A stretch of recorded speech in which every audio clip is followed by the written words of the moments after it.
A big study came out from Bank of America Merrill Lynch at the end of last year. And this was really kind of one of those moments where everybody suddenly takes notice. And that study showed that if you had only invested in companies with high environmental, social, and governance ratings, you would have avoided 90% of the bankruptcies in the previous 5 years. So it's those kind of stats that are really getting investors' interest, because not only does it tick the box on the do-good factor, but they're actually outperforming the market as far as the financial return. And so it's those two things coming together that are really driving the demand for healthy real estate. Just a stat that has to get your attention, and that is, in the next 20 years, that same Merrill Lynch study estimated that there will be an additional $20 trillion coming into the global market looking for ESG investment opportunities. And that is because of the change in the investment priorities of that millennial generation. They are ticking the box on their retirement savings, saying, I want ESG investment opportunities to be in my pension plan. That is a serious amount of money for anybody at any scale. This is what that looks like. This is the investment trajectory of those ESG dollars. This through 2017, it's continued at that same rate for 2018. Bloomberg just came out with a report about this last month. So those two things have come together for the perfect storm. We are seeing an immense amount of interest from real estate to really look at how can I prioritize health for my building, my investment, my whole portfolio, my company. So we have a lot of demand in the marketplace, which is very exciting. One of the unlikely partnerships that we have made is with Fannie Mae. Everyone in this room knows who Fannie Mae are, of course. So why did Fannie come knocking on the door of the Center for Active Design? Very unlikely, for every reason: scale, areas of interest, what we do. So Fannie have had a lot of success in their green bond initiative. They have been selling green bonds now for 6 or 7 years, again based on the sustainability ratings. They sold $50 million of green bonds last year, which is the largest of any institution globally.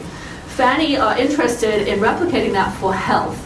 So we started working with Fannie Mae 3 years ago to actually, can we quantify, can we provide a set of metrics that allows them to finance around health outcomes.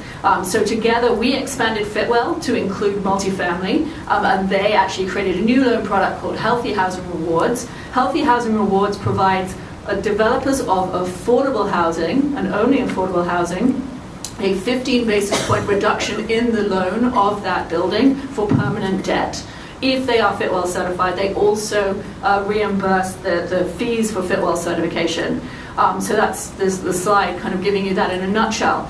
And the reason that this is so important is that I can make a very sound return on investment argument for market rate housing that they should be promoting health for lots of reasons. However, you cannot make that argument for affordable housing because, of course, you can't benefit from faster lease up or higher rates of rent and so on. So this is essential to ensure equity in the market, not just in our buildings, but in the market, that the affordable housing developers are considering health as much as others as well. So this is very important from Fannie. It's important financially, but it's also important as a signifier to the market that this is not some fluffy subject that we can dismiss.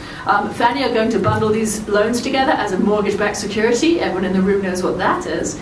And they're going to sell that into that ESG investment market because there's such demand for it. So they have a financial reason for doing this as well.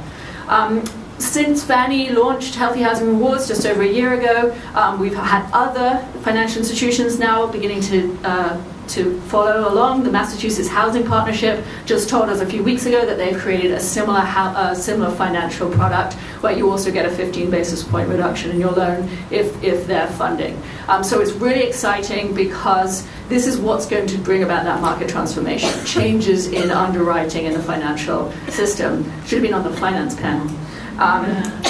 But that's actually kind of, that brings me to the end. We have a lot of folks already that we're working with. This is a partnership. We are the stewards of this knowledge. We cannot do it without you. We have fantastic partners. Everybody works together. We don't run a portfolio of buildings. I'm not an affordable housing developer. We're not an architectural engineering company. I'm certainly not Fannie Mae. It takes all of us together and a common language and a common set of metrics. And that obviously ties in very much with UN Habitat. because they're very achievable.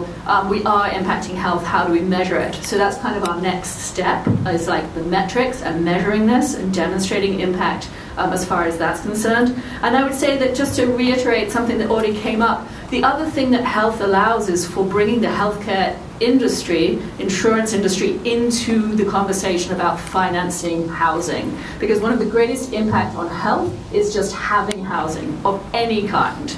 So can we bring, yes, we can bring the health insurance companies into the marketplace to be an investor in housing, because they have a direct motivation to do so. They have a direct bottom line impact. If they have a healthier population to insure, that obviously reduces their risk of cost as far as health dollars are concerned. So that's something that we're working on right now. And it's exciting to kind of see that this conversation, we don't have to persuade anyone of the validity of this conversation.